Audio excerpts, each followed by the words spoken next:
بسم اللہ الرحمن الرحیم۔ السلام علیکم ورحمۃ اللہ وبرکاتہ۔ حضرت ابن عباس رضی اللہ عنہ فرماتے ہیں، ایک دن حضور صلی اللہ علیہ وسلم اور حضرت جبرائیل علیہ السلام صفا پہاڑی پر تھے۔ آپ صلی اللہ علیہ وسلم نے فرمایا، اے جبرائیل، اس ذات کی قسم جس نے تمہیں حق دے کر بھیجا ہے، شام کو محمد کے اہل و عیال کے پاس نہ ایک مٹھی آٹا تھا اور نہ ایک مٹھی ستو۔ آپ کی بات ابھی پوری نہیں ہوئی تھی کہ آپ نے آسمان سے دھماکے کی ایسی زوردار آواز سنی جس سے آپ گھبرا گئے۔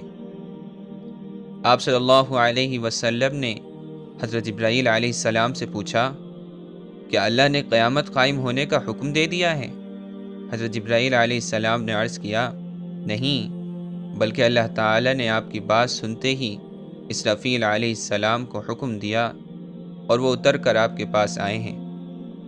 چنانچہ حضرت اسرافیل علیہ السلام نے خدمت میں حاضر ہو کر عرض کیا، آپ نے جو بات حضرت جبرائیل علیہ السلام سے کہی وہ اللہ تعالی نے سنی، اور اللہ نے مجھے زمین کے خزانوں کی چابیاں دے کر آپ کے پاس بھیجا ہے، اور مجھے یہ حکم دیا ہے کہ میں آپ کی خدمت میں یہ پیش کروں کہ آپ اگر کہیں تو میں تہامہ کے پہاڑوں کو زمرد، یاقوت، سونے اور چاندی کا بنا دوں، اور یہ پہاڑ آپ کے ساتھ چلا کریں۔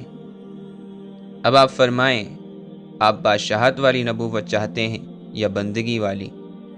حضرت جبرائیل علیہ السلام نے آپ کو تواضع اختیار کرنے کا اشارہ کیا تو آپ صلی اللہ علیہ وسلم نے 3 مرتبہ فرمایا، نہیں، میں بندگی والی نبوت چاہتا ہوں۔